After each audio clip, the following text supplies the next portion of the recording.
Muy buenas tardes a todos. Escrito está, la meta de toda la ley y los profetas es Cristo, el Mesías, Jesús, Yeshua de Nazaret, para ser justificados a todo aquel que cree.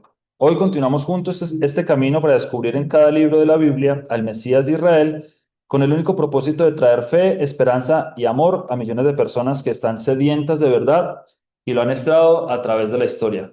Si alguno de ustedes fuiste una de esas personas sedientas, pues bienvenidas a este camino.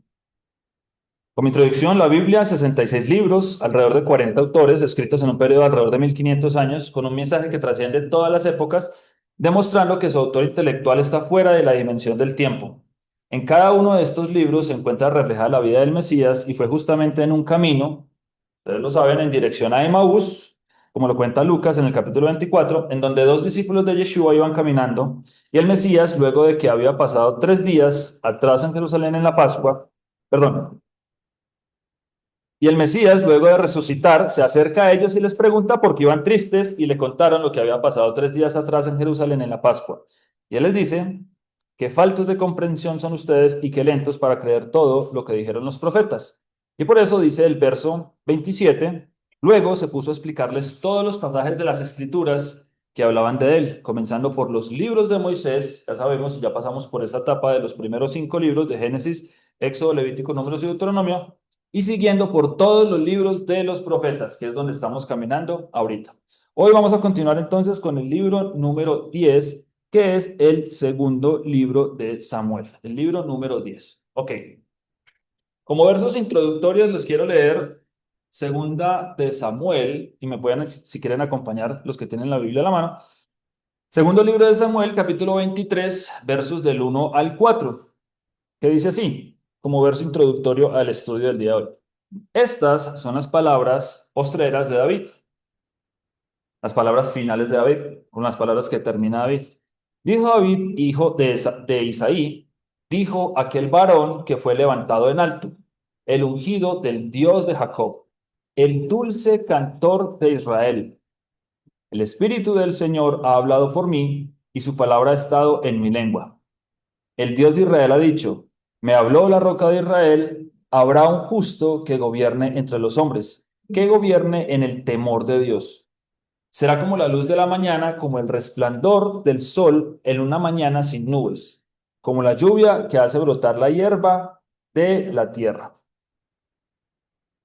En el primer libro del profeta Samuel, que fue el que vimos en la clase anterior, en la sesión anterior, veíamos que si no acabábamos con nuestro pecado, y eso lo llevamos a nosotros mismos aquella vez, si no acabamos con nuestro pecado, el pecado va a acabar con nosotros. Y se lo resumía también en una frase que me gustaría que se lo llevaran de memoria, y es que el que perdona al lobo sacrifica a las ovejas, ¿cierto? De la misma manera como si no acabamos con ese pecado, más adelante ese pecado va a acabar con nosotros. Y esa fue la pregunta o ese fue el punto que les dejé yo la vez pasada ahí pensándolo. Y hoy lo vamos a terminar de desarrollar, ¿ok? Para que ustedes estén pendientes y sepan lo que vamos a continuar haciendo, para que recuerden un poquito más bien también lo de la sesión anterior del primer libro de Samuel. ¿Qué es esto o qué es lo que estamos estudiando el día de hoy? Sefer Shmuel o el rollo de Samuel. Y como les decía en la primera sesión del libro de Samuel, este libro era un solo rollo, ¿cierto? Que fue más adelante dividido en dos para facilidad de transporte y posteriormente para facilidad también de estudio. Entonces fue un libro que era muy grandecito y fue dividido a la final en dos partes. En este caso y en esta oportunidad vamos a estudiar la segunda parte del libro de Samuel o del Sefer Shmuel o el rollo de Samuel. ¿Quién lo escribió? Bueno, se cree que gran parte del libro fue escrito por el profeta Samuel, claramente. Dice la tradición que lo más probable es que haya sido escrito alrededor del año 930 antes de Cristo. ¿Y dónde fue escrito? Fue escrito alrededor de las montañas de Jerusalén, lo que hoy en día es Jerusalén. Entonces, alrededor de la zona de Jerusalén se cree que este libro fue puesto por escrito y narra en su mayoría muchos de los momentos En este libro, en el segundo rollo como tal, narra muchos de los momentos de la vida de David en la ciudad de Jerusalén o en sus alrededores. ¿Listo? ¿Cómo fue escrito este libro? Este libro lo vamos a dividir en dos sesiones o dos capítulos, dos secciones, perdón, dos secciones para una facilidad pues del estudio el día de hoy, para el propósito que tenemos de ir encontrando al Mesías en cada una de estas secciones. El capítulo 1 al capítulo 15 vamos a hablar de David como rey de Judá y de Israel. Y de los capítulos 15 al capítulo 24 vamos a hablar un poquito acerca de la rebelión de Absalón y los últimos días de David. Entonces comencemos de una vez con la sección, perdón, número 1, que dice, capítulos 1 al 15, David, rey de Judá e Israel. Entonces quedamos en el capítulo anterior. En la sesión anterior vimos cómo supuestamente al final Saúl se había suicidado, ¿cierto? O sea, Saúl había clavado su espada, una lanza en el suelo para poderse recostar sobre ella. Intentó suicidarse, pero vamos a ver unos detalles adicionales que nos cuenta ahora este segundo rollo. Vamos a ver unos detalles adicionales. Vamos a ir al segundo libro de Samuel, capítulo 1, y vamos a leer del verso 1 al 16 para que ustedes vayan viendo cómo son estos detalles que nos da este segundo rol. Dice, aconteció después de la muerte de Saúl que vuelto David de la derrota de los amalecitas, estuvo 2 días en Siclac. Al tercer día sucedió que vino uno del campamento de Saúl, roto sus vestidos y tierra sobre su cabeza, y llegando a David se postró en tierra e hizo reverencia. Y le preguntó a David, ¿de dónde vienes? Y él respondió, me he escapado del campamento de Israel. David le dijo, ¿qué ha acontecido? Te ruego que me lo digas. Y él respondió, el pueblo huyó de la batalla y también muchos del pueblo cayeron y son muertos. También Saúl y Jonatán, su hijo, murieron. Dijo David a aquel joven que le daba las nuevas, ¿cómo sabes que han muerto Saúl y Jonatán, su hijo? El joven que le da las nuevas respondió, casualmente, y vean entonces aquí, ahora sí lo vamos a unir con el primer libro de Samuel, con la primera parte. Vean aquí la respuesta de este joven, dice, casualmente vine al monte de Gilboa y hallé a Saúl que se apoyaba sobre su lanza y venían tras él carros y gente de a caballo. Entonces él empieza a narrarle ese momento en el que encuentra al rey Saúl. Y mirando él hacia atrás, me vio y me llamó. Y yo dije, heme aquí. Vean esto que está aquí subrayado. Importante. Y me preguntó, Saúl, ¿quién eres tú? Y yo le respondí, soy Amalecita. ¿Por qué creen que le preguntó quién eres tú?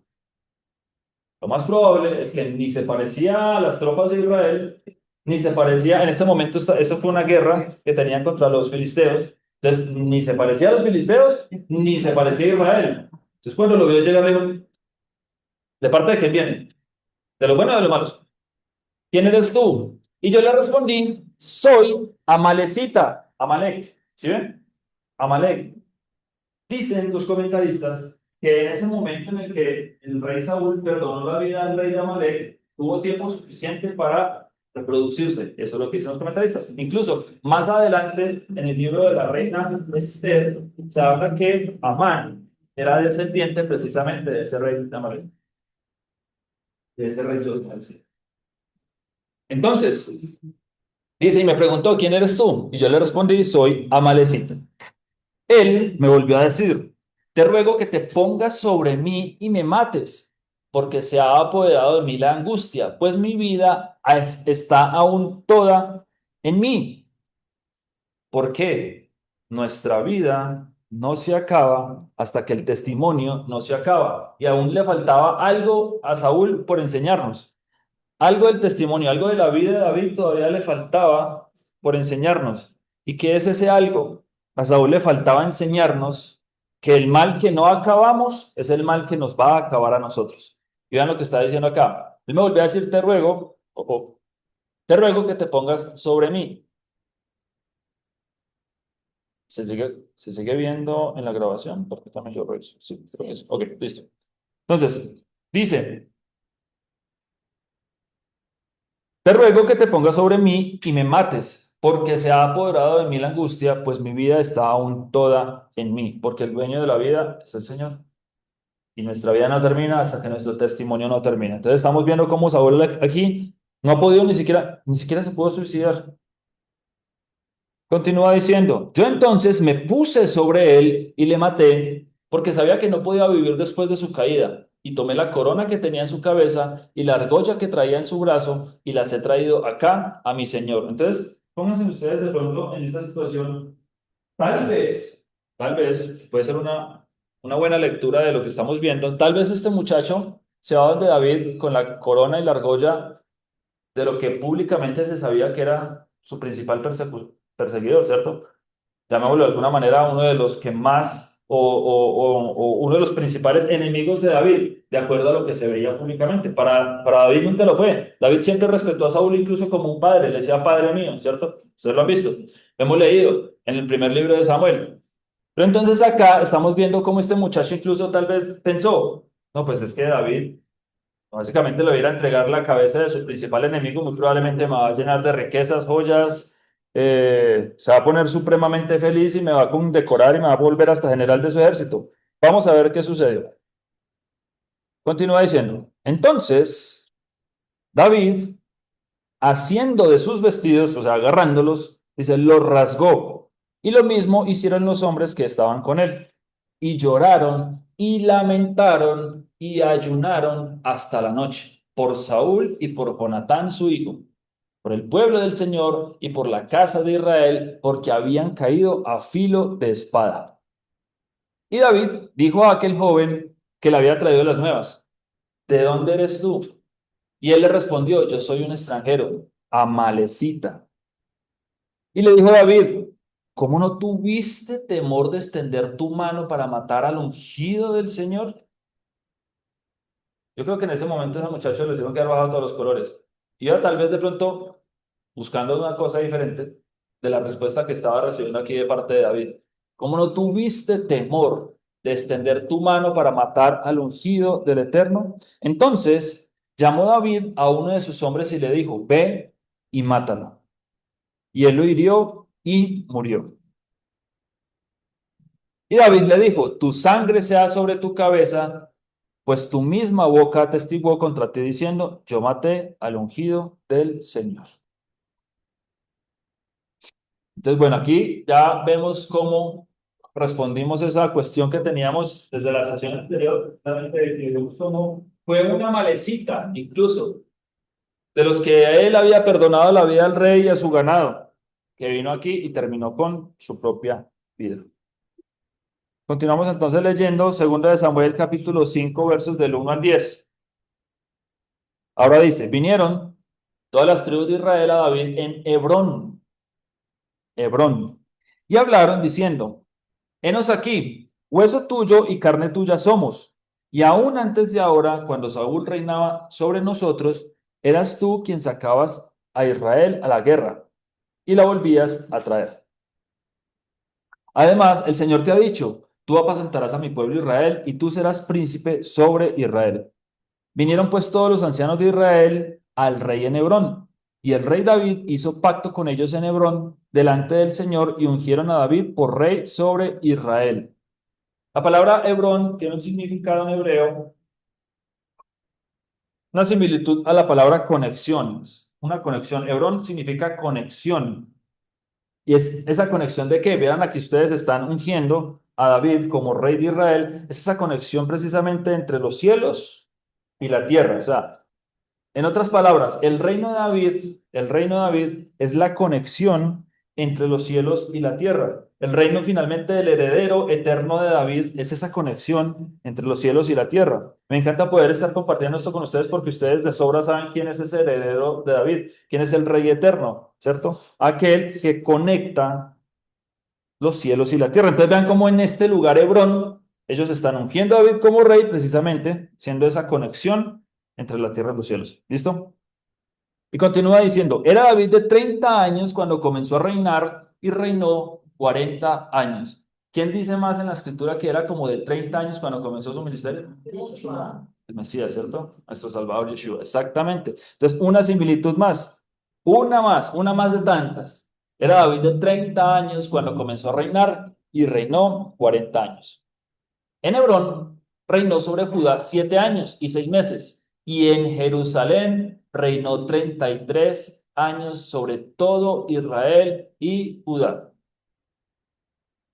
Particular, ¿no?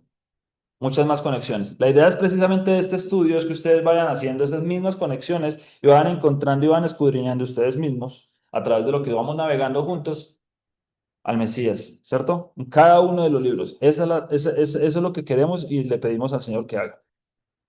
Entonces marchó el rey con sus hombres a Jerusalén contra los jebuseos que moraban en aquella tierra. ¿Quiénes eran los jebuseos? Como dice también otro gran amigo. ¿Quiénes eran los jebuseos y todos los feos? Todos los que habitaban esa tierra de Canaán. ¿Quiénes eran ellos? Eran híbridos entre ángeles caídos y humanos, ¿cierto? Eran parte de la perversión que había existido en la tierra en esa zona y que el Señor dijo, voy a raerlos y voy a quitarlos a todos ellos. Entonces, estos jebuseos eran parte de estos híbridos de ángeles caídos y humanos. Y dice, contra los jebuseos que moraban en aquella tierra, los cuales hablaron a David diciendo, tú no entrarás acá, pues aún los ciegos y los cojos te echarán. Queriendo decir, David no puede entrar acá. Hagan de cuenta que ellos se burlaban, eso es una burla. Literalmente es una burla. Le están diciendo a David, usted con ese ejército tan pequeñito que tiene, hasta los incapacitados de nuestro pueblo son capaces de hacerle frente a usted. Eso es lo que le están diciendo. Tú no entrarás acá, pues aún los ciegos y los cojos te echarán. Queriendo decir, pues, que David no podía entrar allá. Pero David tomó la fortaleza de Sión, la cual es la ciudad de David. Según la tradición, en el monte de Sión estaba ubicado el jardín del Edén. Según la tradición y los comentaristas. Ellos dicen que allá está ubicado el jardín de Edén, incluso está lo que se conoce como la piedra fundacional. ¿Sí lo han escuchado? La piedra fundacional, que es donde hoy en día está esta mezquita y donde el muro de los lamentos es precisamente el lugar de la tierra más cercano a esa piedra fundacional, donde, según la tradición y los comentaristas, fue donde el Señor comenzó la creación. Entonces ahí está la piedra fundacional, por eso le llaman a este monte también la piedra fundacional. Entonces, ¿qué quiere decir esto? Aquí dice, pero David toma la fortaleza de Sión, la cual es la ciudad de David. Si el comentario, los estudiosos y la tradición es correcta y este lugar es donde estaba ubicado el jardín del Edén, entonces David, ¿qué estaba haciendo acá? Estaba nuevamente tomando posesión de lo que alguna vez Adán perdió. Estaba volviendo a tomar posesión, dice aquí, tomando la fortaleza de Sion, estaba nuevamente restaurando y a través de su reino empezaría a restaurar todo lo que sucedió mal en el jardín del Edén.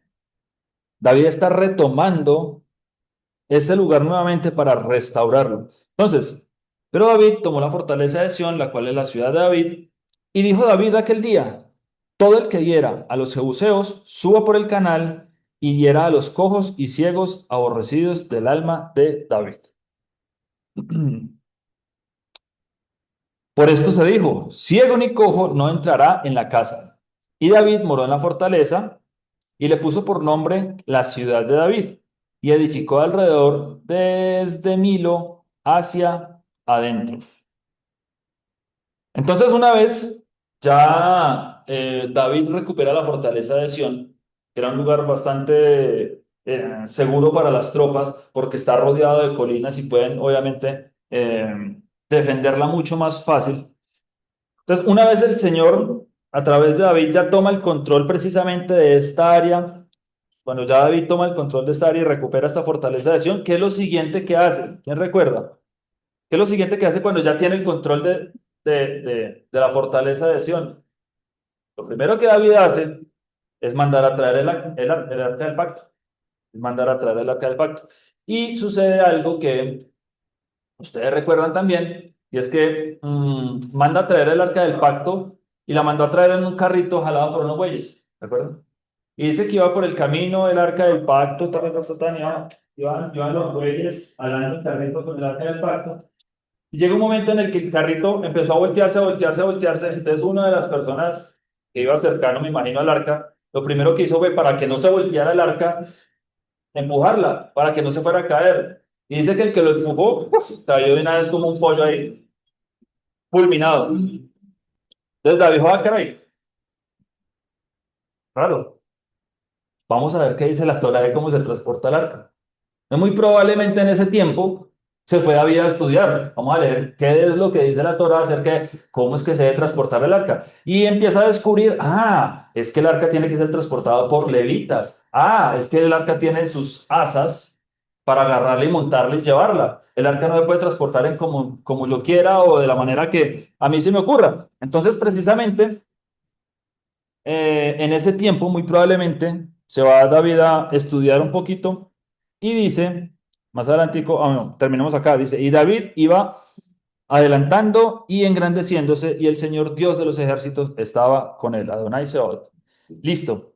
Más adelante, ahora sí, en 2 Samuel capítulo 6 verso del 12 al 23 dice, fue dado aviso al rey David diciendo, el Señor ha bendecido la casa de Obed Edom. Ese lugar de Obed Edom es donde básicamente les tocó guardar el arca un momentico, mientras yo voy y estudio, para después no seguir matando a todo el ejército, haciendo cosas que tal vez de pronto el Señor no ordenó. Entonces dice, fue dado aviso al rey David diciendo, el Señor ha bendecido la casa de Obed Edom y todo lo que tiene, a causa del arca de Dios. Pues imagínense, tenía la presencia directa del Señor en su casa, en el patio, prácticamente. Será bendición. A causa del arca de Dios. Entonces David fue y llevó con alegría el arca de Dios de casa de Obededón a la ciudad de David. Y vean ahora lo que hizo. Vean ahora lo que hizo. Y cuando los que llevaban el arca de Dios, o sea, ahora sí los llevaban personas, ahora ya no los llevaba un carrito jalado por bueyes, ahora sí los llevaban personas, fue y estudió y todo el asunto. Dice, y cuando los que llevaban el arca de Dios habían andado 6 pasos, él sacrificó un buey y un carnero engordado. Y David danzaba con toda su fuerza delante del Señor, y estaba David vestido con efod de lino. O sea, cada vez que daban 6 pasos, sacrificio. Otros 6 pasos, sacrificio. O sea, este no me estaba echando la casa por la ventana. Estaba literalmente haciendo pública una manifestación en donde estaba diciendo, no me importa las riquezas que pueda yo llegar a tener, lo único que me importa es el Señor. Él es el único merecedor de todo. Entonces, y David danzaba con toda su fuerza delante del Señor y estaba vestido con un efod de lino. Y esto ténganlo en cuenta para ahorita más adelante cuando volvamos a hablar un poquito acerca de este efod. Así, David y toda la casa de Israel conducían el arca del Señor con júbilo y sonido de trompeta. Cuando el arca del Señor llegó a la ciudad de David, aconteció que Mical, recuerden que Mical fue la recompensa por haber vencido a Goliat. Exactamente. Mical era la esposa, perdón, era la hija de Saúl, la cual él ofreció al valiente que se le enfrentara a Goliat. Y llegó este pastorcito y ¡fu! Se cargó al gigante más gigante de los filisteos. Y precisamente Saúl cumple y le da como esposa a su hija Mical. Dice, cuando el arca del Señor llegó a la ciudad de David, aconteció que Mical, vamos a ver qué hace esta hija de Saúl, miró desde una ventana y vio al rey David que saltaba y danzaba delante del Señor y le menospreció en su corazón. Una actitud bastante de su papá Saúl. Le menospreció en su corazón. Y dice, metieron pues el arca del Señor y la pusieron en su lugar en medio de una tienda que David le había levantado, y sacrificó David holocaustos y ofrendas de paz delante del Señor. Y cuando David había acabado de ofrecer los holocaustos y ofrendas de paz, bendijo al pueblo en el nombre del Señor de los ejércitos. O sea, eso fue una fiesta, eso fue una celebración completa. Colocó a toda la ciudad en festividad ese día. Estaban recibiendo el arca en la fortaleza de Sión, en la ciudad de David. Entonces toda la casa de David, toda la ciudad de David, todo el pueblo de Israel estaban completamente felices y llenos de júbilo porque precisamente el arca estaba regresando nuevamente, o bueno, más bien estaban llevando el arca por primera vez a la ciudad de David. ¿Listo? Ahora sí, continúa diciendo. Y dice, y repartió a todo el pueblo y a toda la multitud de Israel, así a hombres como a mujeres, a cada uno un pan y un pedazo de carne y una torta de pasas. Botó la casa por la ventana. Botó la casa por la ventana. Esta fue la celebración de las celebraciones. Y se fue todos y los mandó llenos, felices, alegres y con comida. Y se fue todo el pueblo, cada uno a su casa. Volvió luego David, entonces imaginen cómo habrá regresado David al palacio, ¿no? Lleno de júbilo, lleno de gozo, con su corazón ardiendo, la gente feliz, todo el mundo estaba, pero dichosísimo. Volvió luego David para bendecir su casa.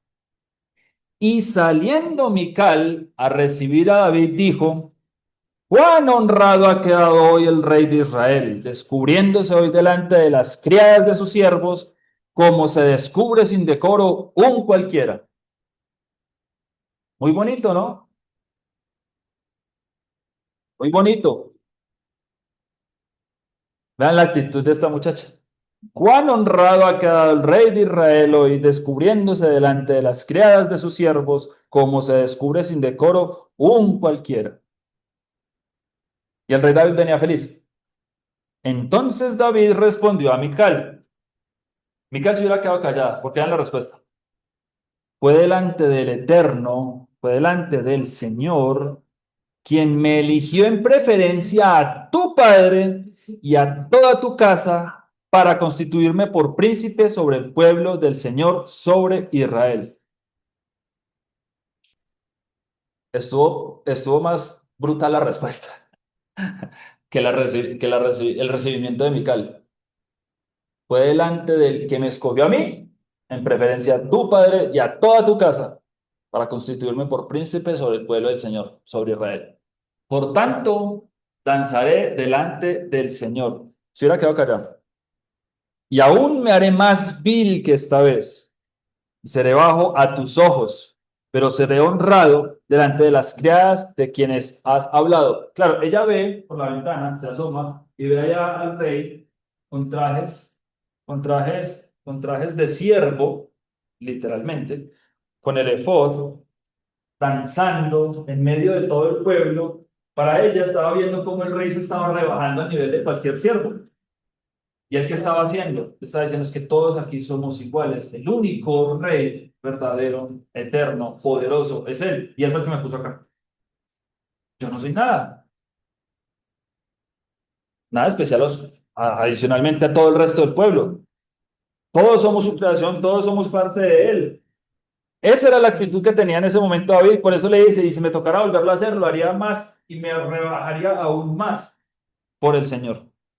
Tremenda actitud. Y Mical, hija de Saúl, nunca tuvo hijos hasta el día de su muerte. Muchos dicen, comentaristas, dicen que no tuvo hijos porque fue castigada por el Señor. También hay comentarios que dicen que David nunca más se volvió a acercar a ella. Entonces, pues existen varias posibilidades y el hecho fue que incluso si lo vemos espiritualmente, pues sabiendo lo que estamos hablando aquí, el Señor es el que da la vida y la quita, pues muy probablemente fue que ni siquiera acercándosele a David, o quién sabe cómo haya sido, solamente nos habla aquí de que Mical, hija de Saúl, nunca tuvo hijos hasta el día de su muerte. Perdió su bendición principal. Segunda de Samuel, capítulo 7, versos del 1 al 20. Más adelante dice, aconteció que cuando ya el rey habitaba en su casa, después que el Señor le había dado de reposo de todos sus enemigos en derredor, dijo el rey al profeta Natán, mira ahora, yo habito en casa de cedro y el arca de Dios está entre cortinas. ¿Se recuerdan que hay una parte en los evangelios que dice que las aves tienen nido y que los zorros tienen guaridas, mas el Hijo del Hombre no tiene donde recostar su cabeza? Precisamente lo que estamos viendo acá. Y miren lo que sucede, miren lo que sucede, para desarrollar un poquito esa idea. Mira ahora, entonces estaba un día David, claro, ya no había guerra, era tiempo de paz, ya estaba el arca acá. El rey David tenía una casa de cedro, pero el arca de Dios estaba guardada en el lugar de las cortinas, en el lugar que dice que él había alzado para guardar el arca del pacto en ese lugar. Y Natán dijo al rey, anda y haz todo lo que está en tu corazón, porque el Señor está contigo. Aconteció aquella noche que vino palabra del Señor a Natán diciendo, ve y di a mi siervo David, así ha dicho el Señor. ¿Tú me has de edificar casa en que yo more? Ciertamente no he habitado en casas desde el día en que saqué a los hijos de Israel de Egipto hasta hoy, sino que han dado en tienda y en tabernáculo. Entonces, vea que ahora tiene sentido lo que estábamos leyendo acerca de lo que dice el Evangelio, que las aves, de lo que dijo el Mesías, las aves tienen nido, los zorros tienen guaridas, el Hijo del Hombre no tiene donde recostar su cabeza. Cuando alguien tiene y siempre ha tenido, no necesita demostrarle a nadie que tiene. Cuando una persona nace con todo, y incluso llevémoslo al Mesías, incluso llevémoslo al Padre, teniéndolo todo, él no necesita demostrar que lo tiene, porque él lo tiene, ¿cierto? Entonces, de la misma manera está diciéndolo aquí, ciertamente, yo no he habitado en casas desde el día en que saqué a los hijos de Israel de Egipto hasta hoy, sino que he andado en tienda y en tabernáculo, y en todo cuanto he andado con todos los hijos de Israel, he hablado yo palabra a alguna de las tribus de Israel, a quien haya mandado a apacentar a mi pueblo de Israel, diciendo, ¿por qué no me habéis edificado casa de cedro? ¿Acaso yo le he pedido casa a alguno de ustedes? ¿Acaso yo le he pedido que me construyan un super hiper mega templo con parqueaderos y le he pedido eso? A nadie le he pedido eso. Yo lo tengo todo. No necesito que me encierren en este. No lo necesito. ¿Acaso, acaso no lo tengo todo? Lo creé todo. Ahora pues dirás así a mi siervo David. Así ha dicho el Señor de los ejércitos. Yo te tomé del redil de detrás de las ovejas para que fueses príncipe sobre mi pueblo. O sea, tú no eras nadie. Eras, eras la profesión más menospreciada en la época, eras un pastor. Yo te tomé del redil, de detrás de las ovejas, para que fueses príncipe sobre mi pueblo, sobre Israel. Y he estado contigo en todo cuanto has andado, y delante de ti he destruido a todos tus enemigos, y te he dado un nombre grande, como el nombre de los grandes que hay en la tierra. Además, yo fijaré lugar a mi pueblo Israel y lo plantaré para que habite en su lugar y nunca más sea removido, ni los inicuos le aflijan más, como al principio, desde el día en que puse jueces sobre mi pueblo Israel. Y a ti te daré descanso de todos tus enemigos. Asimismo, el Señor te hace saber que Él te hará casa. O sea, el corazón de David quería hacerle una casa al Señor. ¿Y qué le dice el Señor a David en respuesta? Ahora yo te voy a hacer una casa a ti. Y cuando tus días sean cumplidos y duermas con tus padres, yo levantaré después de ti a uno de tu linaje. Mateo capítulo 1. A uno de tu linaje, el cual procederá de tus entrañas y afirmaré su reino. Él edificará casa a mi nombre y yo afirmaré para siempre el trono de su reino. David, tú me querías hacer casa, ahora te va a hacer casa, te va a hacer casa eterna. Uno de tus descendientes va a ser el rey para siempre. Yo le seré a él padre y él me será a mi hijo. Y si él hiciere mal, yo le castigaré con vara de hombres y con azotes de hijos de hombres. Pero mi misericordia no se apartará de él como la aparté de Saúl, al cual quité de delante de ti. Y será afirmada tu casa y tu reino para siempre delante de tu rostro, y tu trono será estable eternamente. Conforme a todas esas palabras y conforme a toda esta visión, así habló Natán a David. ¿Tú me quieres hacer casa? Ahora yo te voy a dar mi casa y te voy a dar reino eterno y para siempre. Y se afirmará tu casa y tu reino para siempre delante de tu rostro, y tu trono será estable eternamente. Y entró el rey David y se puso delante del Señor y dijo, Señor eterno, ¿quién soy yo? ¿Qué actitud la de este señor, no? ¿Qué actitud la de este rey? ¿Quién soy yo? ¿Y qué es mi casa para que tú me hayas traído hasta aquí? Y aún te ha parecido poco esto, Señor eterno, pues también has hablado de la casa de tu siervo en lo porvenir. ¿Es así como procede el hombre, Señor eterno? ¿Y qué más? Vean, el dulce cantor de Israel, el hombre que escribió decenas y decenas de salmos, los compuso.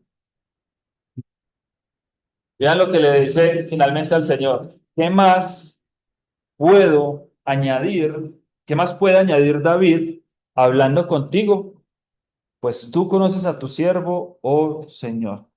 Hay momentos en los que ya las palabras no alcanzan. Y este hombre, todo lo que escribió, y en este momento se quedó sin palabras. No puedo añadir más. Dice, no puedo añadir más. Lo dejó sin palabras. En 2 de Samuel, capítulo 8 verso 15 en adelante,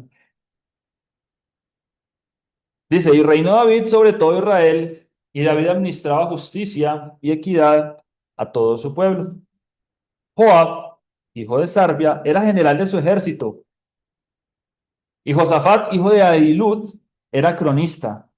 Sadoc, hijo de Ahitob, y Ahimelech, hijo de Abiatar, eran sacerdotes. Seraías era escriba. Benaía, hijo de Joiada, estaba sobre los cereteos y peleteos. Y los hijos de David eran los príncipes. Y vean qué curioso esa palabra príncipes. La palabra príncipes aquí es la palabra koanim. Ustedes saben que es la palabra en hebreo para sacerdotes. Es el plural de sacerdotes. Sus hijos, los hijos de David, precisamente eran sacerdotes, pero no son pues de la tribu de Judá. Aquí estamos viendo evidencia precisamente de los dos sacerdocios, el sacerdocio de Leví y el sacerdocio del orden de Melquisedec. Dos sacerdocios operando simultáneamente sin ningún problema. Por eso es que yo les decía ahorita, tengan en cuenta este detalle del efod. Por eso es que David estaba danzando con el efod como siervo, representando que el sacerdocio. Y continúa más adelante en el capítulo 9. Entonces viene una historia particular, una historia que parece apartada, una historia que parece como la historia, como si hubieran colocado esa historia ahí en medio de la nada. Es una historia que parece apartada hasta que nosotros mismos entendemos, con estudios como por ejemplo los que estamos haciendo hoy, que toda la Biblia está conectada, ¿cierto? Nosotros ya lo sabemos, toda la Biblia tiene muchas referencias, más de no, cientos de referencias, cientos de miles de referencias, de hecho. La Biblia toda está conectada, entonces vamos a ver cómo esta historia parece que estuviera tal vez desconectada, pero vamos a ver qué conexión y qué relación tiene con lo que estamos viendo hoy. Segunda Samuel capítulo 9 dice, dijo David, ¿ha quedado alguno de la casa de Saúl a quien haga yo misericordia por amor de Jonatán? ¿Se acuerdan que David le hizo este pacto a Jonatán? El pacto de que él iba a cuidar de su descendencia también cuando fuera rey. Porque Jonatán sabía que David iba a ser rey. Y parte de la promesa le dice, yo me comprometo a que tu descendencia la voy a tener bien. Y dice, ¿he quedado alguno de la casa de Saúl a quien haga yo misericordia por amor de Jonatán? Se acordó de la promesa que le hizo a Jonatán. Dice, y había un siervo de la casa de Saúl que se llamaba Siba, al cual llamaron para que viniese a David. Y el rey le dijo, ¿eres tú Siba? Y él le respondió, tu siervo. El rey le dijo, ¿no ha quedado nadie de la casa de Saúl a quien haga yo misericordia de Dios? Y Siba respondió al rey, aún ha quedado un hijo de Jonatán, lisiado de los pies. Entonces el rey le preguntó, ¿dónde está? Y Siba respondió al rey, he aquí, está en casa de Maquir, hijo de Amiel, en Lodebar. Entonces envió el rey David y le trajo de la casa de Maquir, hijo de Amiel, de Lodebar. Y vino Mefiboset, hijo de Jonatán. Jonatán que significa el Señor dio, ya dio, el Señor dio. Entonces vamos a ver, vean ustedes esta pieza que parece apartada, cómo tiene tanto sentido en esta historia. Entonces vamos a ver cómo viene este hijo de Jonatán, este hijo que Dios dio. Dice, hijo de Jonatán, hijo de Saúl, a David, y se postró sobre su rostro e hizo reverencia. Y dijo David, Mefiboset. Y él respondió, he aquí tu siervo. La palabra Mefiboset son, bueno, en realidad el nombre Mefiboset son dos palabras, está compuesta de dos palabras que significa esparcir vergüenza o vergüenza esparcida. Esparcir vergüenza. Entonces piensen ustedes en esto. El hijo de Dios se llama esparcir vergüenza. Van ustedes ahí un poquito teniendo eso ahí en el tintero que ya vamos a irlo resolviendo. Dijo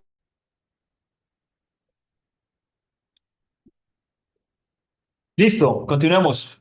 Y dijo David, Mefiboset, y él respondió, he aquí tu siervo, lo que les decía, la palabra Mefiboset es la palabra esparcir vergüenza, o son dos palabras más bien, esparcir vergüenza, Mefiboset.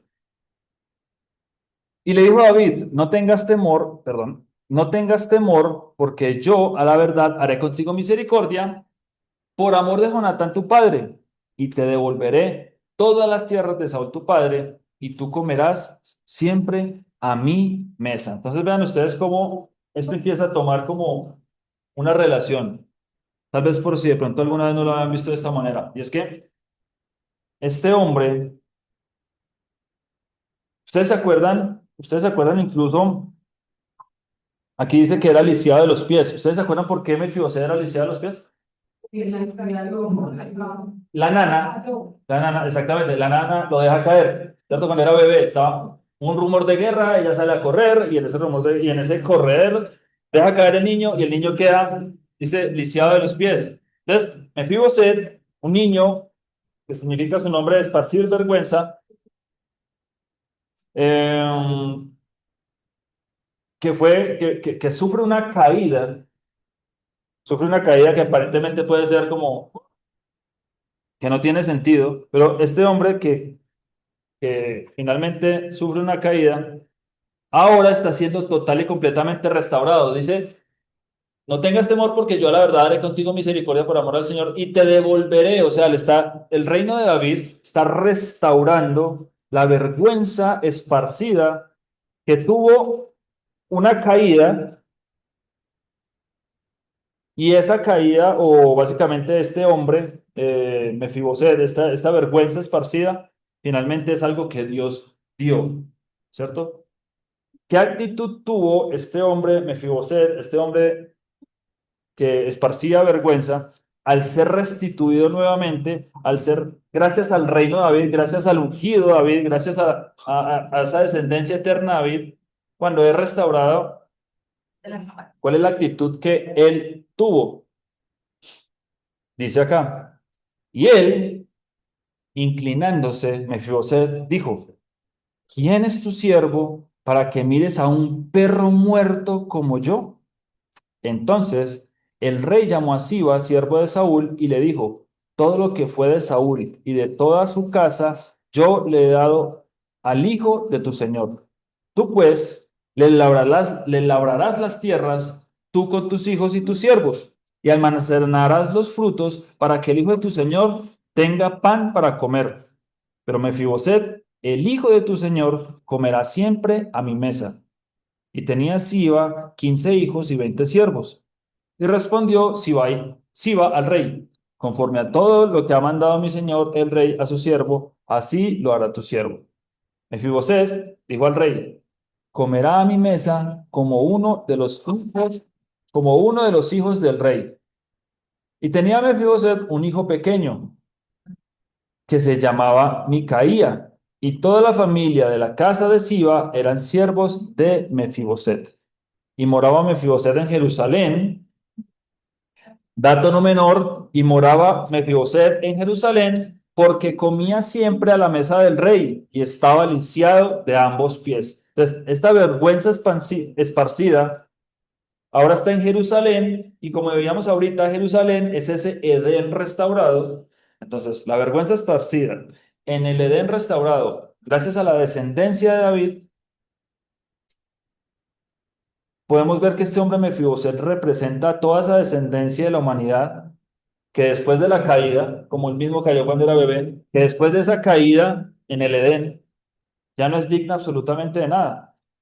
Pero por la simple misericordia de Dios, representada, por ejemplo, en este caso de Jonatán, dice que Dios dio, haciendo figura incluso al Mesías, así amó Dios al mundo, que dio a su único hijo. Jonatán, así dio el Señor, de representando a Jonatán, por el amor que esa descendencia de David tiene a la descendencia de Jonatán, el rey lo hace sentar precisamente a su mesa. Eso nos representa a todos y cada uno de nosotros. Que después de esa caída, el Señor, porque le plació dar, nos restaura nuevamente y nos hace cenar a su lado, cenar a su diestra. Hará sentar en la mesa y no teniendo una actitud elevada, ¿no? Al contrario, ¿qué fue lo que le respondió Mefiboset? ¿Quién es este perro? ¿Quién soy yo? ¿Quién soy yo para recibir esos honores de parte del rey? Entonces, cuando tienes una actitud de reconocer que no eres digno de nada, es ahí donde estás listo para ser reconocido y sentado a la mesa del rey. Segunda de Samuel, capítulo 11, capítulo 11 hasta el capítulo 12. Vamos a leer esta parte. Porque aquí viene la historia que nos da esperanza. Nos da esperanza a todos y cada uno de nosotros. Esta es la historia que nos hace ver que David también era humano, porque hasta ahora parece que todo está perfecto, ¿cierto? Hasta ahora, no, pues el dulce cantor de Israel, el favorito del escogido por el Señor, el ungido del Señor,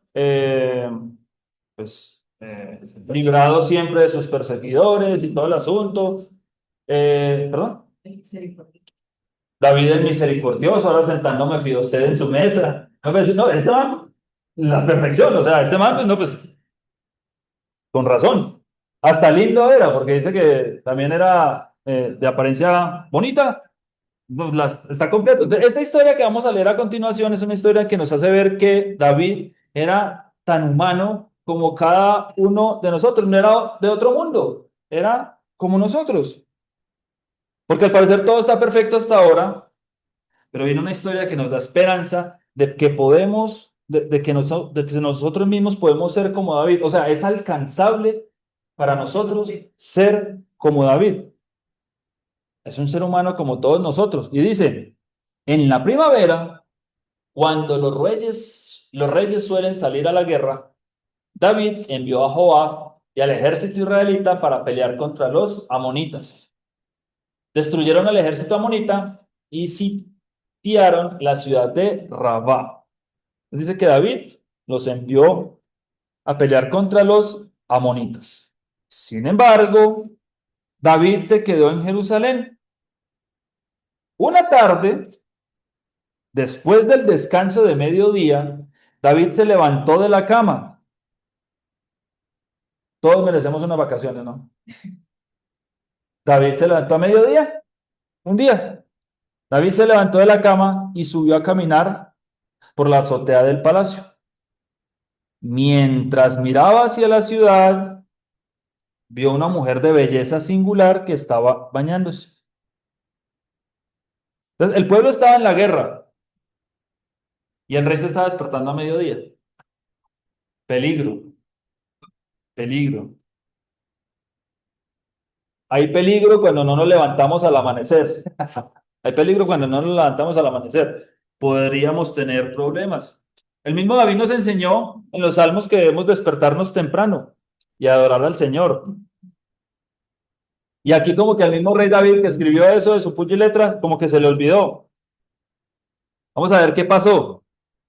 Y es precisamente donde se nos vienen a la mente versículos como que el que crea estar firme, mire que no caiga. Cuando estamos descansados, cuando estamos de vacaciones, cuando estamos tranquilos, cuando estamos relajados, es donde más alerta debemos estar con nuestro pecado. Dice acá, mientras miraba hacia la ciudad, vio a una mujer de belleza singular que estaba bañándose. Me imagino el hombre ahí despertándose cuando, oh. Luego envió a alguien para que averiguara quién era la mujer y le dijeron, es Betsabé, hija de Eliam y esposa de Urías elitita. Así que David envió mensajeros para que la trajeran y cuando llegó al palacio se acostó con ella. La Biblia no se guarda nada. Esta, si mal no estoy, es la nueva traducción viviente, por si de pronto no les concuerda con la que de pronto estén leyendo ahí. Y esta traducción incluso me parece muy chévere para leer textos largos. Es muy fácil, es muy entendible. Así que David envió mensajeros para que le trajeran y cuando llegó al palacio se acostó con ella. De una vez lo dice. Luego ella regresó a su casa. Betsabé recién había terminado los ritos de purificación posteriores a su periodo menstrual. O sea, recién, dice, recién. O sea, estaba Betsabé prácticamente en su momento más fértil. Estaba intocable. Tiempo después, cuando Betsabé descubrió que estaba embarazada, le envió el siguiente mensaje a David. Estoy embarazada. Le envió los zapaticos y la muestra de la prueba de embarazo. Estoy embarazada. ¿Qué habrá pensado David en ese momento? Entonces David envió un mensaje a Joab de una vez. Mándame a Urías el hitita, o sea, el esposo de Betsabé. Así que Joab se lo envió y cuando Urías llegó, David le preguntó cómo estaban Joab y el ejército y cómo marchaba la guerra, ¿no? ¿Ve? ¿Y qué hay de nuevo? ¿Qué hay de cosas? ¿Cómo está todo por allá? Sí, están bien alimentaditos. Después le dijo a Urías, ve a tu casa a descansar. David incluso le envió un regalo a Urías, chocolate, flores. No sabemos qué regalo le envió. Apenas este dejó el palacio, pero Urías no fue a su casa, sino que durmió esa noche a la entrada del palacio con la guardia real. Al enterarse David de que Urías no había ido a su casa, lo mandó a llamar y le preguntó, ¿qué pasa? ¿Por qué no fuiste anoche a tu casa después de haber estado fuera por tanto tiempo? Pues claro, me imagino, este man estaba en la guerra, ahorita viene aquí, tiene esta mujer súper hermosa y llega es como un león, mejor dicho, a estar con su esposa. Y no, se quedó pues, con la guardia, dice que se quedó con la guardia real. ¿Qué pasó? Urías le contestó. Y vean, esto es tremendo. El arca y el ejército de Israel y el de Judá están viviendo en carpas y Joab, el general, y los hombres de mi señor están acampando a cielo abierto. ¿Cómo podría yo ir a casa para beber, comer y dormir con mi esposa? Juro que jamás haría semejante cosa. Esta respuesta tuvo que haber dejado a David de una sola pieza. Y muy probablemente, y estoy completamente seguro de la sensibilidad del rey David, él era muy sensible a este tipo de cosas. Al escuchar esa respuesta tuvo que haber sentido un baldado de agua fría. Está bien, quédate hoy aquí, le dijo David, y mañana puedes regresar al ejército. Así que Urías se quedó en Jerusalén ese día y el siguiente.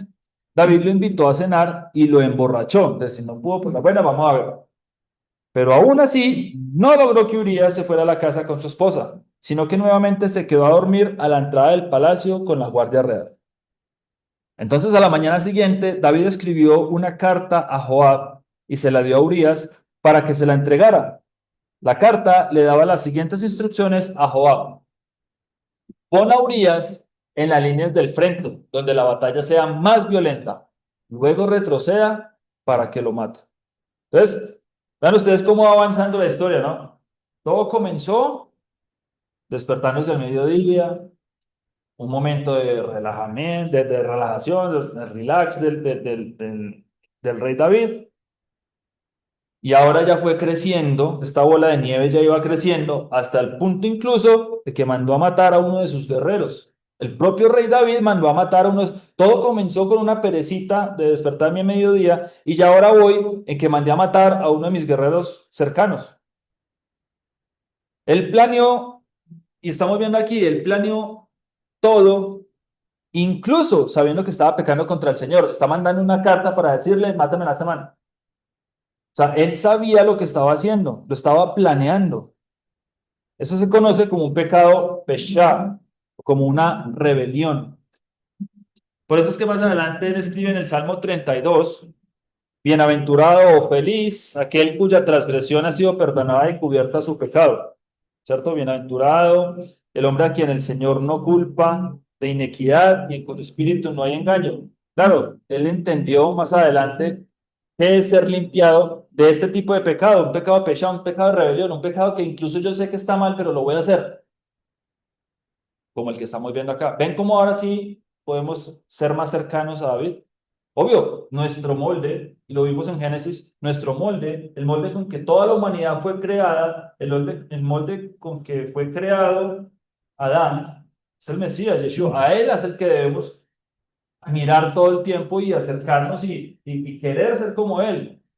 Pero sean, siendo sinceros, ninguno lo va a lograr.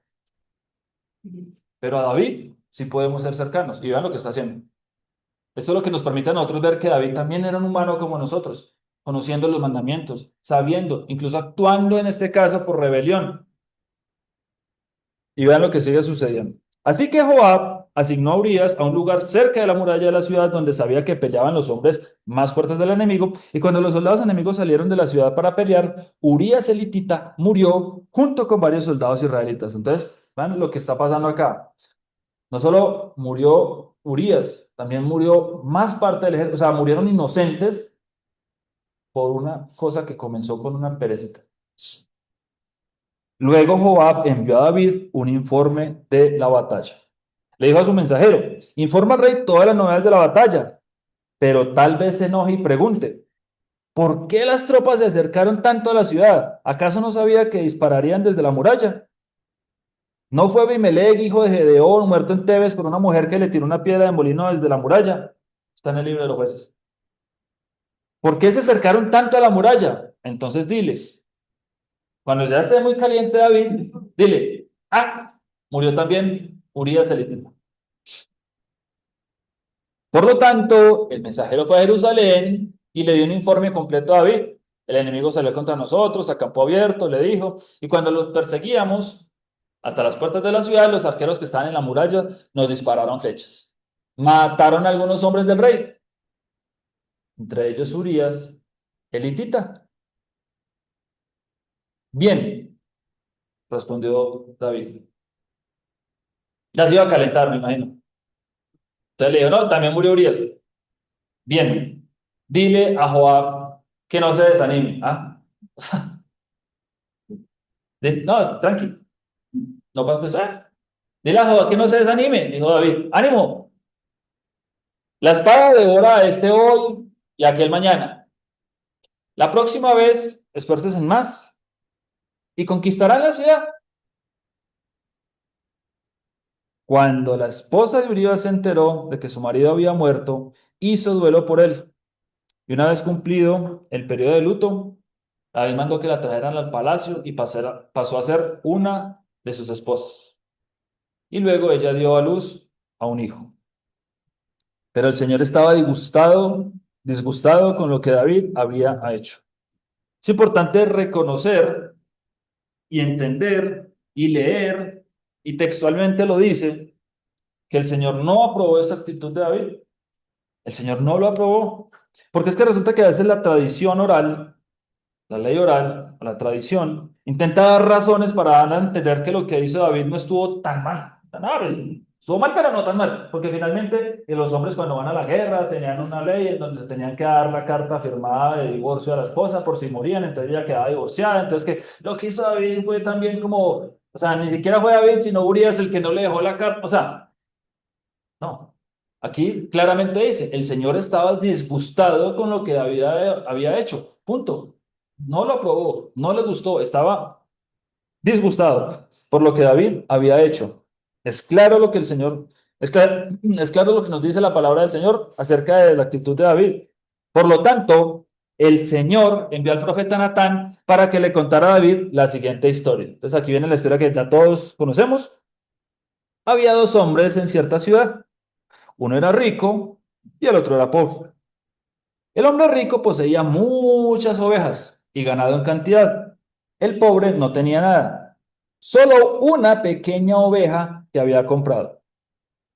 Él crió esa ovejita, la cual creció junto con sus hijos. La ovejita comía del mismo plato del dueño y bebía de su vaso, y él la acunaba como a una hija.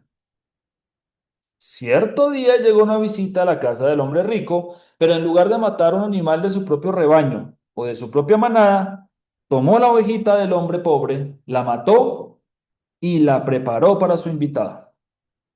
Entonces David se puso furioso.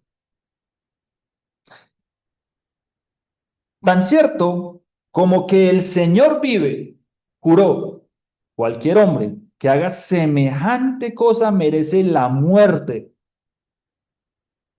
Debe reparar el daño dándole al hombre pobre 4 ovejas por la que le robó y por no haber tenido compasión. Entonces vean, el juicio aquí fue directo y severo.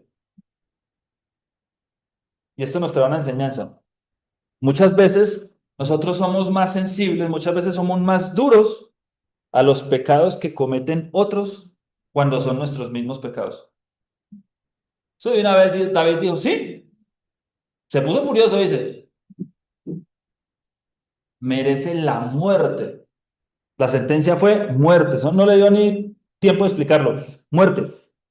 Entonces, esa es una pista para saber cuál es el pecado que nosotros tenemos. Si nos irrita mucho el pecado de otros, debemos examinar también nuestro corazón. Por eso Mateo capítulo 7 dice, ¿por qué miras? Ahí tiene mucho sentido eso. ¿Sí? ¿Por qué miras la paja en el ojo de tu hermano y no echas de ver la viga que está en el ojo tuyo? Claro, cuando veo a mi hermano haciendo el pecado, que incluso yo tengo, dice aquí, se puso furioso y solemos ser más duros o sensibles con esa transgresión. Ese es un buen tip. Entonces Natán le dijo a David, tú eres ese hombre. El Señor, Dios de Israel, dice, yo te ungí rey de Israel y te libré del poder de Saúl. Te di la casa de tu amo, sus esposas y los reinos de Israel y Judá. Y si eso no hubiera sido suficiente, te habría dado más, mucho más. ¿Por qué entonces despreciaste la palabra del Señor e hiciste este acto tan horrible? Pues mataste a Urías elitita con la espada de los amonitas y le robaste a su esposa. De ahora en adelante, tu familia vivirá por la espada, porque me has despreciado al tomar a la esposa de Urías para que sea tu mujer. Esto dice el Señor. Por lo que has hecho, haré que tu propia familia se rebele en tu contra. Ante tus propios ojos, daré tus mujeres a otro hombre, y él se acostará con ellas a la vista de todo. Tú lo hiciste en secreto, pero yo haré que esto suceda abiertamente a la vista de todo Israel. Entonces, David confesó a Natán, he pecado contra el Señor. Y les hago yo aquí una pregunta, para que respondan ustedes mismos en sus corazones. Sinceramente, sinceramente, ¿cuál pecado fue más grave? ¿Cuál pecado fue más grave? ¿El de Saúl o el de David? El de Saúl incluso parece hasta una acción bondadosa, ¿no? Dejó vivo al rey, le guardó su vida. Eh, estos animales son para ofrenda al Señor, para sacrificio al Señor. O sea, al parecer tenía una explicación, ¿cierto? O sea, pues, era para hacerle o sea, uno podría decir, no, pues Saúl lo hizo hasta de bondadoso. No, pues para hacer sacrificios al Señor con toda esa mano de animales, ¿no? Lindo el detalle. Uno podría decir que el pecado de David fue mucho más grave. De hecho, lo fue. O sea, tomó la esposa de un hombre, manda a matarlo para poderse quedar con ella. Eso uno podría decir el pecado de David fue mucho más grave. Pero ¿por qué fue rechazado Saúl y no David? Y esta es otra enseñanza que me dejó a mí, esta sesión que me dejaba a mí esta sesión y me parece muy bonita, es que el problema no es el pecado. El problema no es el pecado. Para el pecado ya hay una receta. Y los invito a ver el libro de Levítico, que en el libro de Levítico veíamos cuál era la receta precisamente para los pecados, para borrar el pecado. Una receta como de MasterChef, parece. Desde la creación del mundo, el Señor ya dejó la receta para borrar el pecado. Desde el principio, el Cordero dice fue inmolado desde que todo fue creado. El pecado no es el problema. El problema es cómo reaccionamos frente al pecado. ¿Qué actitud tomamos nosotros frente a las transgresiones que cometemos? Entonces, el propósito del pecado es hacernos reaccionar con humildad, reconociendo que merecemos la muerte, o sea, delante del Señor, reconocer, Señor, soy como un perro. Acabamos de leer a Mefiboset. Merecemos la muerte. El propósito de esa ofrenda que va a borrar el pecado, que lo vimos en Levítico, es que reconozcamos, que nos humillemos, que reconozcamos que merecemos es la muerte. David no dio ningún tipo de explicaciones. ¿Qué le dijo el profeta Samuel a Saúl? ¿Por qué yo estoy escuchando todavía a estos animales? No, ya llegó Saúl ahí frente al profeta Samuel y alabado seas bendito del Señor con su mano de palabras. Y yo hice todo lo que el Señor ordenó. Y le dice Samuel, ¿y qué estoy escuchando? Estoy escuchando una mano de ganado. Y estoy viendo aquí un rey vivo, ¿cierto? ¿Y qué pasó cuando Natán le acabó de decir al rey David, es que ese eres tú? ¿Qué hizo David? Le dijo, he pecado contra el Señor. Pare de contar. Reconoció, he pecado contra el Señor. David no dio explicaciones. No digo, no, es que la mujer estaba muy bonita. Y pues vamos, miti pecado, ¿no? He pecado contra el Señor. Pare de contar. La respuesta de David fue decir, soy un perro. Soy una cucaracha, o sea, soy lo peor, merezco la muerte porque he pecado contra el Señor. No dijo que es que, no, es que, ¿quién la manda a ella a bañarse ahí, bañar sus carnes ahí al sol? Y yo estaba pasando por mi palacio y digo, oh, David. No, David le dijo, he pecado contra el Señor, esto es suficiente. Vean, el Señor conoce nuestra debilidad, el Señor conoce todos los motivos que nos llevan a pecar. Solo quiere que tengamos la actitud de reconocerlos. Y por eso la respuesta automática de Natán, ¿cuál fue? Sí, pero el Señor te ha perdonado. Esa es la respuesta automática de Natán.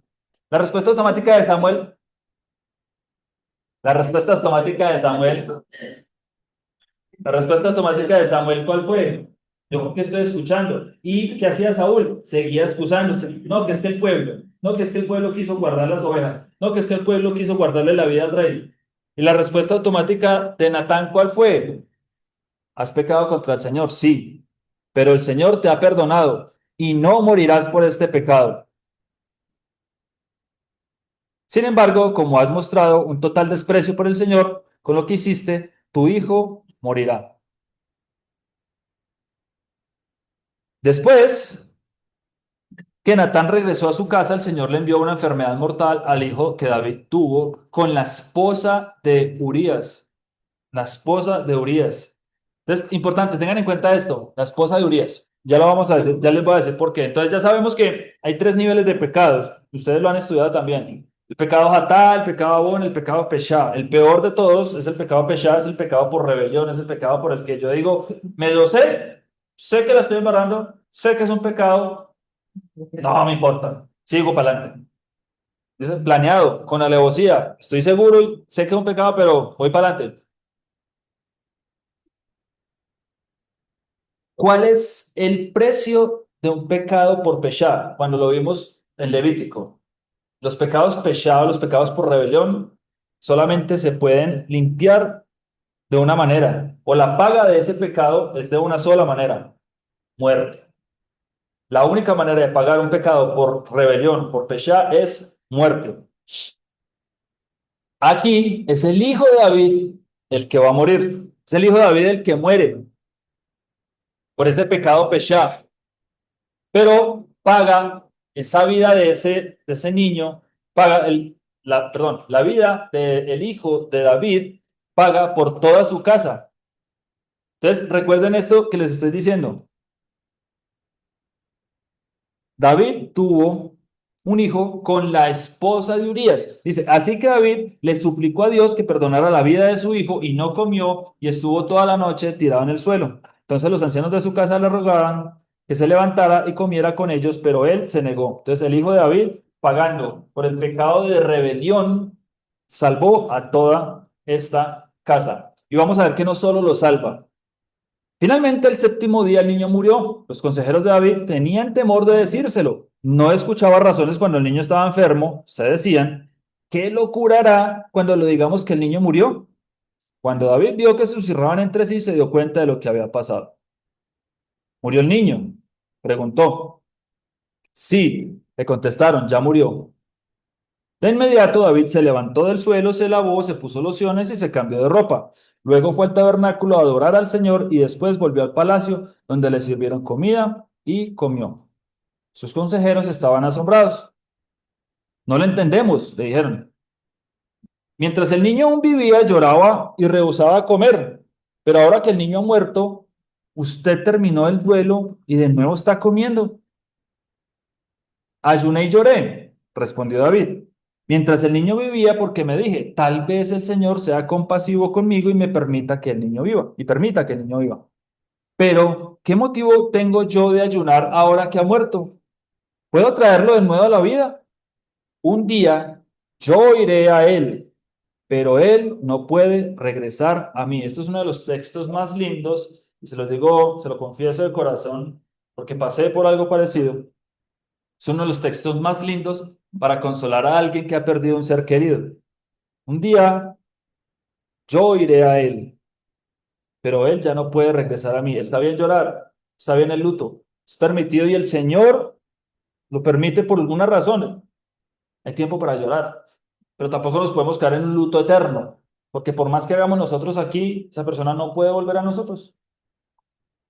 Pero sí tenemos todavía suficiente tiempo para que nosotros podamos ir a ellos. Exactamente. Luego David consoló a Betsabé, su esposa. ¿Se acuerdan ahorita de la esposa de quién era? ¿Y qué pasó para que fuera la esposa de David? Hubo una muerte del hijo de David. Y con la muerte del hijo de David, por el sacrificio por rebelión, perdón, por el pecado por rebelión, por ese pecado peshá, hubo una muerte. Ese hijo pagó. Y no solamente pagó, no solamente eh, salvó esa casa, sino que como dice la escritura, si alguno está en Cristo, las cosas viejas pasaron y aquí todo es hecho nuevo. Entonces luego de la muerte del hijo de David, todo fue renovado. Si ya nunca más el Señor se acordará de nuestro pecado. Literal, después de la muerte del hijo de David, después de la muerte de nuestro Mesías, después de la muerte de Yeshua, murió por nosotros. Ahí empezamos nosotros con borrón y cuenta nueva. Ese es el Dios que nosotros adoramos. Ese es el Dios que le cuesta a veces entender al que se siente solamente juzgado por el Señor.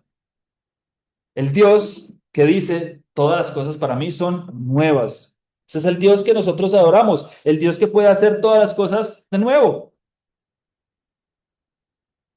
Por eso es que si hay algún recuerdo en nuestra vida que todavía nos socava la mente, de nuestra vida antes de Cristo, es el momento de dejarlo ya atrás. Porque a partir de que muere el hijo de David, es borrón y cuenta nueva. Y dice, luego David consoló a Betsabé, su esposa, y se acostó con ella. Entonces ella quedó embarazada y dio a luz un hijo. Y David lo llamó Salomón, Shlomo. El Señor amó al niño. Vean ustedes lo lindo. Dice, el Señor amó al niño y mandó a decir por medio del profeta Natán que deberían llamarlo Jedidías. Yadidía, que significa amado del Señor, como el Señor había ordenado. Después de esto, ya viene en el capítulo número 13, la historia de Amnón y Tamar, creo que ustedes conocen, la historia donde un hermano viola, un hijo de David, perdón, viola a una de sus media hermanas, la hermana de Absalón, y es ahí donde nos da el comienzo de la segunda sección de este libro. Yo sé que este tema está un poquito largo, les dije que este libro ya está largo, pero es que es dificilísimo coger muy poquito del segundo libro de Samuel, del segundo rollo de Samuel, porque tiene muchos, muchos, muchos paralelos con la vida del Señor, con la vida de Yeshua. Sección 2, capítulos 15 al 24. Voy a intentar ir un poquito más rápido en esta sección. Segunda Samuel 15, el verso 13 al 16 dice, bueno, entonces, Absalón, el hijo de David, es exiliado, comienza a llenarse de resentimiento. David lo exilia porque acabó de matar a uno de sus hermanos. Y dice, y un mensajero vino a David diciendo, el corazón de todo Israel se va tras Absalón. Entonces David dijo a todos sus siervos que estaban con él en Jerusalén, levantaos y huyamos, porque no podremos escapar delante de Absalón. Daos prisa a partir, no sea que apresurándose él nos alcance y arroje el mal sobre nosotros y hiera la ciudad a filo de espada. Entonces ya viene Absalón con todo su ejército detrás del rey David, y es precisamente en ese momento donde les dicen David a ellos, vámonos, no vamos a hacerle frente, sino que nos vamos. Y los siervos del rey dijeron al rey, he aquí tus siervos están listos a todo lo que nuestro señor, el rey, decida. El rey entonces salió con toda su familia en pos de él y dejó el rey 10 mujeres concubinas para que guardasen la casa. Segunda Samuel capítulo 15 verso 30 dice, y David subió a la cuesta de los olivos, vean ustedes, salió David de la ciudad de Jerusalén, ¿no? De la ciudad de David, de la fortaleza de Sión, dice, y David subió la cuesta de los olivos y la subió llorando. ¿Quién más subió la cuesta de los olivos? ¿Quién se acuerda? Yeshua, con la cruz. Y David subió la cuesta de los olivos y la subió llorando, llevando la cabeza cubierta y los pies descalzos. También todo el pueblo que tenía consigo cubrió cada uno su cabeza e iban llorando mientras subían. Segunda Samuel capítulo 16 dice, y vino, versos 5 al 13, y vino el rey David hasta Bahurín, y aquí salía uno de la familia de la casa de Saúl, el cual se llamaba Simei, hijo de Gera, y salía maldiciendo y arrojando piedras contra David y contra todos los siervos del rey David, y todo el pueblo y todos los hombres valientes estaban a su derecha y a su izquierda. Y decía Simei, maldiciéndole, fuera, fuera, hombre sanguinario y perverso. El Señor te ha dado el pago de toda la sangre de la casa de Saúl, en lugar del cual tú has reinado, y el Señor ha entregado el reino en mano de tu hijo Absalón. Y hete aquí, sorprendido en tu maldad, porque eres hombre sanguinario. Entonces, Abisai, hijo de Sarvia, dijo al rey, ¿por qué maldice este perro muerto a mi señor el rey? Te ruego que me dejes pasar y le quitaré la cabeza. Y el rey respondió, ¿qué tengo yo con vosotros, hijos de Sarvia? Si él así maldice es porque el Señor le ha dicho que maldiga a David. ¿Quién pues le dirá, por qué lo haces así? Y dijo David a Abisai y a todos sus siervos, he aquí, mi hijo que ha salido de mis entrañas acecha mi vida. Vea lo que les dice aquí David. El hijo que salió de las entrañas mías me quiere matar. ¿Cuánto más ahora un hijo de Benjamín? O sea, alguien de la casa de Saúl. ¿Cuánto más ellos? Dejarle que maldiga, pues el Señor se lo ha dicho. Quizá mirará el Señor mi aflicción y me dará el Señor bien por sus maldiciones de hoy. Y mientras David y los suyos iban por el camino, Simei iba por el lado del monte delante de él, andando y maldiciendo, y arrojando piedras delante de él y esparciendo polvo. Entonces, ¿qué fue lo que hizo el rey David en estas circunstancias? Cuando lo estaban persiguiendo, cuando estaban queriendo buscar, su propio hijo estaba queriendo buscar su vida. ¿Qué hizo el rey David? Salmo capítulo 3, Salmo número 3. Ese salmo se titula Salmo de David, cuando huía delante de Absalón su hijo. Se lo voy a leer. Oh Señor, ¿cuánto se han multiplicado mis adversarios? Muchos son los que se levantan contra mí, muchos son los que dicen de mí, no hay para él salvación en Dios. Mas tú, Señor, eres escudo alrededor de mí, mi gloria y el que levanta mi cabeza. O sea, él utiliza dos versículos para decirle al Señor, Señor, me están persiguiendo. Se han multiplicado mis adversarios. Muchos se levantan contra mí. Muchos dicen, ya no hay para él salvación. Pero comienza a decirle lo que es él y a reconocer lo que es él. Mas tú, Señor, eres escudo alrededor de mí, mi gloria, el que levanta mi cabeza. Con mi voz clamé al Señor y él me respondió desde su monte santo. Yo me acosté y dormí y desperté porque el Señor me sustentaba. No temeré a 10 millares de gente que pusieran sitio contra mí. Levántate, Señor, sálvame, Dios mío, porque tú heriste a todos mis enemigos en la mejilla, los dientes de los perversos quebrantaste. La salvación es del Señor, sobre tu pueblo sea tu bendición, Selah. Eso fue lo que hizo el rey David. Segunda Samuel capítulo 16, verso 20 al 33 dice, entonces dijo Absalón a Ahitofel, dad vuestro consejo sobre lo que debemos hacer. Ahitofel era el consejero precisamente de este hombre, Absalón, y también lo fue David. Y Ahitofel dijo a Absalón, llégate a las concubinas de tu padre. Ya cuando habían tomado la ciudad, les dice, llégate a las concubinas de tu padre, que él dejó para guardar la casa, y todo el pueblo de Israel oirá que te has hecho aborrecible a tu padre, y así se fortalecerán las manos de todos los que están contigo.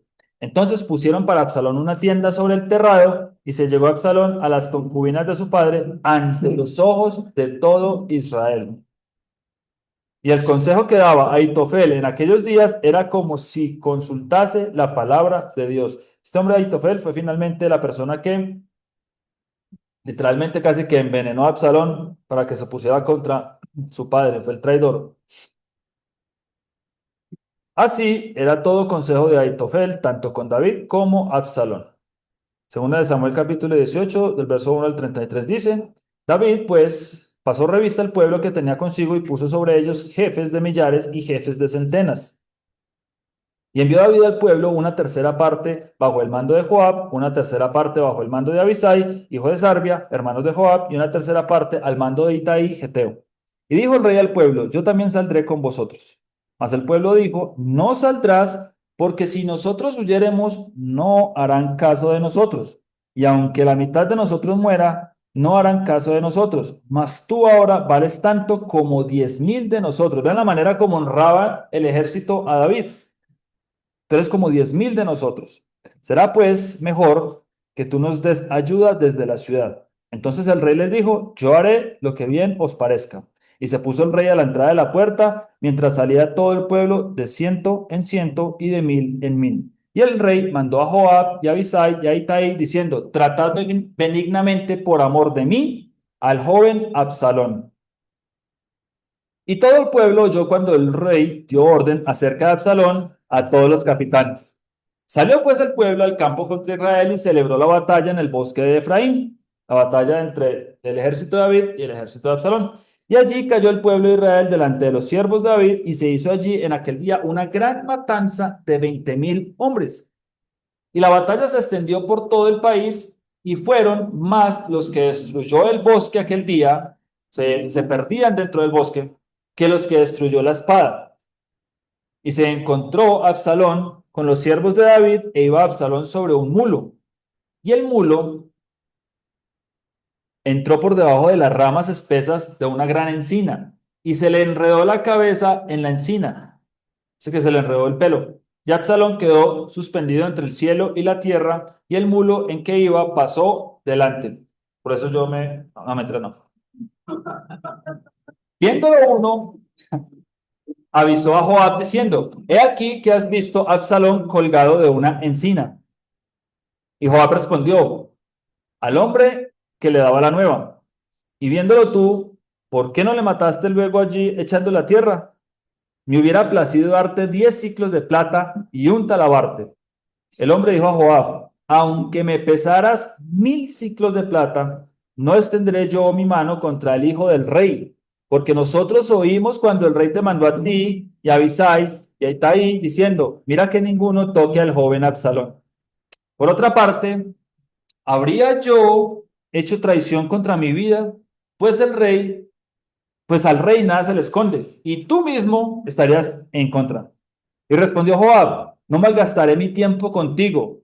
Y tomando 3 dardos en su mano, los clavó en el corazón de Absalón, quien estaba aún vivo en medio de la encina. Y 10 jóvenes escuderos de Joab rodearon e hirieron a Absalón y acabaron de matarle. Entonces Joab tocó la trompeta y el pueblo se volvió de seguir a Israel porque Joab detuvo al pueblo.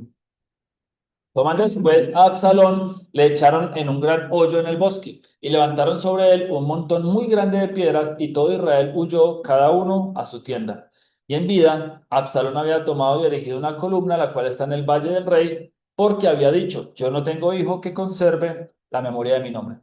Y llamó a aquella columna por su nombre y así se ha llamado columna de Absalón hasta hoy.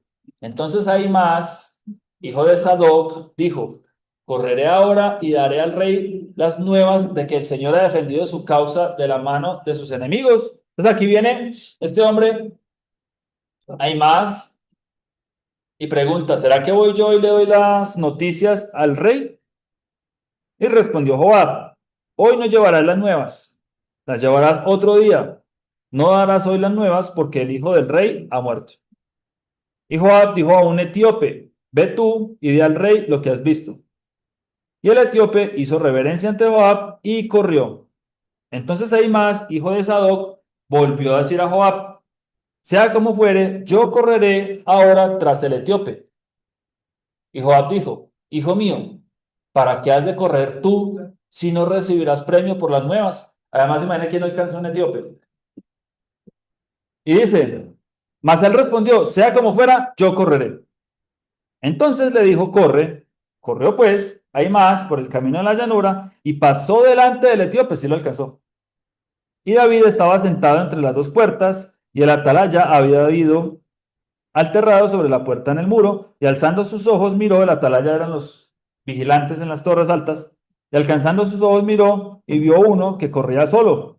El atalaya dio luego voces, y lo hizo saber al rey. Y el rey dijo, si viene solo, buenas nuevas trae. En tanto que él venía acercándose, vio el atalaya a otro que corría, y dio voces el atalaya al portero, diciéndole, he aquí otro hombre que corre solo. Y el rey dijo, ese también es mensajero. Y el atalaya volvió a decir, me parece el correr del primero como el correr de Imaás, hijo de Sadoc. Y respondió el rey, ese es hombre de bien, y viene con buenas nuevas. Entonces Ahimaaz dijo en voz alta al rey, apenas llegó, Shalom, paz, y se inclinó a tierra delante del rey, y dijo, bendito sea el Señor Dios tuyo, que ha entregado a los hombres que habían levantado sus manos contra mi señor, el rey. Y el rey dijo, el joven Absalón está bien, era lo único que le importaba a David. ¿Y el joven Absalón está bien? Y Ahimaaz respondió, vi yo un gran alboroto cuando envió Joab al siervo del rey y a mí, tu siervo, mas no sé qué era. O sea, llegó rápido, pero sin la noticia. Vi un gran alboroto cuando envió Joab al siervo del rey y a mí, tu siervo, mas no sé qué era. Y el rey dijo, pasa y ponte allí. Y él pasó y se quedó de pie. Luego vino el etíope y dijo, reciba nuevas, mi señor el rey, que hoy el Señor ha defendido tu causa de la mano de todos los que se habían levantado contra ti. El rey entonces dijo al etíope, ¿el joven Absalón está bien? Y el etíope respondió, como aquel joven sean los enemigos de mi señor el rey, y todos los que se levanten contra ti para mal. Entonces el rey se turbó y subió a la sala de la puerta y lloró, y yendo decía así, hijo mío Absalón, hijo mío Absalón, ¿quién me diera que muriera yo en lugar de ti? Absalón, hijo mío, hijo mío. El amor del Padre no tiene límites, es infinito. Y en segunda de Samuel 23, ya vamos ahora sí a terminar, ¿qué fue para David lo más importante en su vida? Estas son las palabras postreras de David. Vean lo que escribió David al finalizar su vida. Dijo David, hijo de Isaí, dijo aquel varón que fue levantado en alto, el ungido del Dios de Jacob, el dulce cantor de Israel. El Espíritu del Señor ha hablado por mí y su palabra ha estado en mi lengua. El Dios de Israel ha dicho, me habló la roca de Israel, habrá un justo que gobierne entre los hombres, que gobierne en el temor de Dios. Será como la luz de la mañana, como el resplandor del sol en una mañana sin nubes, como la lluvia que hace brotar la hierba de la tierra. No es así mi casa para con Dios. Sin embargo, Él ha hecho conmigo pacto perpetuo, ordenando en todas las cosas y será ordenado en todas las cosas y será guardado, aunque todavía no haga el florecer toda mi salvación y mi deseo.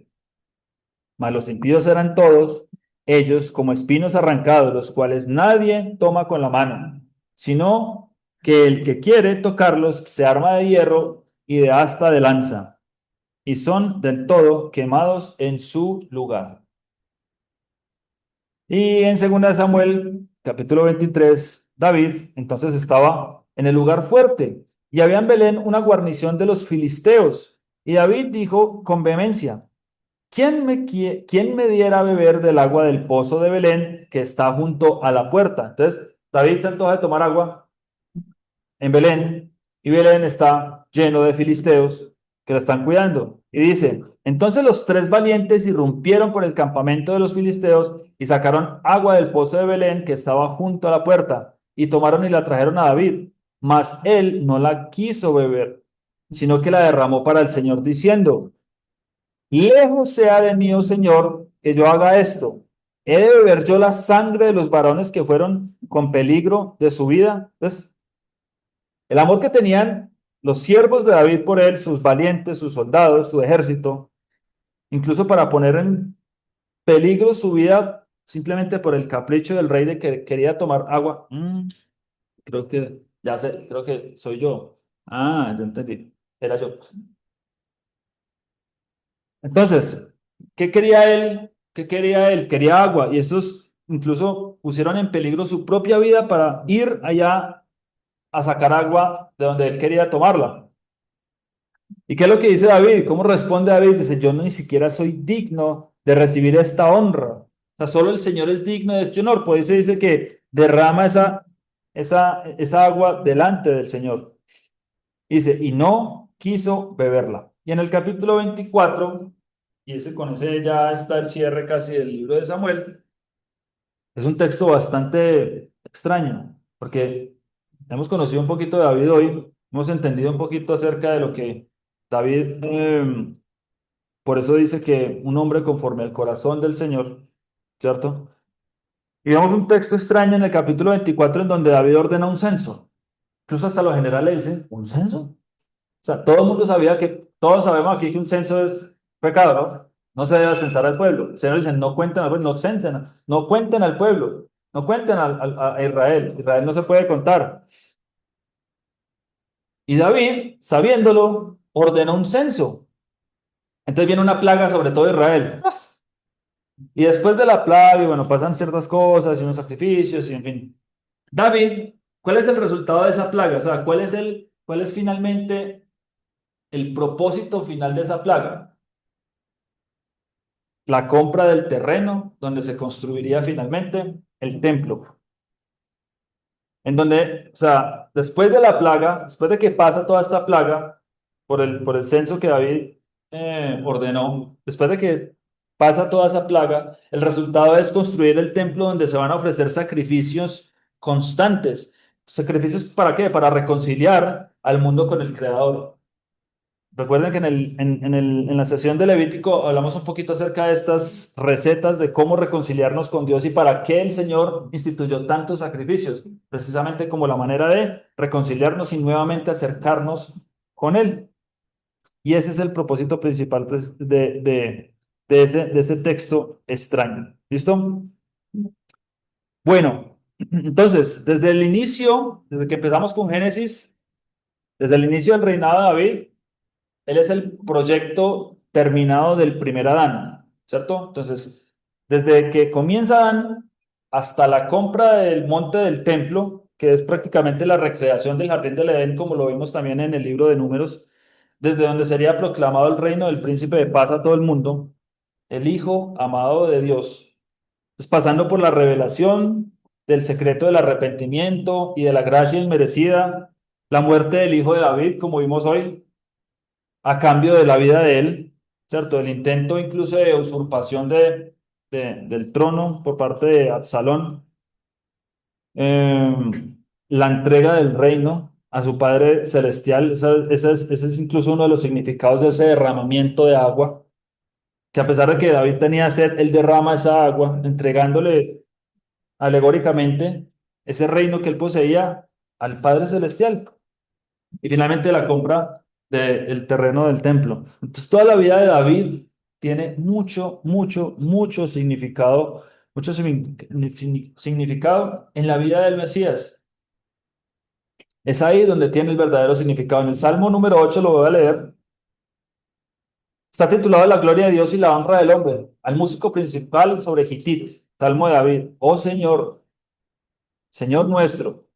Cuán glorioso es tu nombre en toda la tierra. Has puesto tu gloria sobre los cielos. De la boca de los niños y de los que maman, fundaste la fortaleza a causa de tus enemigos, para hacer callar al enemigo y al vengativo. Cuando veo tus cielos, obra de tus dedos, la luna y las estrellas que tú formaste, digo, ¿qué es el hombre para que tengas de él memoria y el hijo del hombre para que lo visites? Le has hecho poco menor que los ángeles y lo coronaste de gloria y de honra. Le hiciste señorear sobre las obras de tus manos. Todo lo pusiste debajo de sus pies. Ovejas y bueyes, todo ello, y asimismo las bestias del campo, las aves de los cielos y los peces del mar, todo cuanto pasa por los senderos del mar. Oh Señor, Señor nuestro, cuán grande es tu nombre en toda la tierra. Deseo de todo corazón que hoy hayamos tenido algo de revelación, que hayamos entendido, que hayamos visto el libro, el segundo libro de Samuel de otra manera, tal vez de pronto que no lo hayamos visto en algún momento.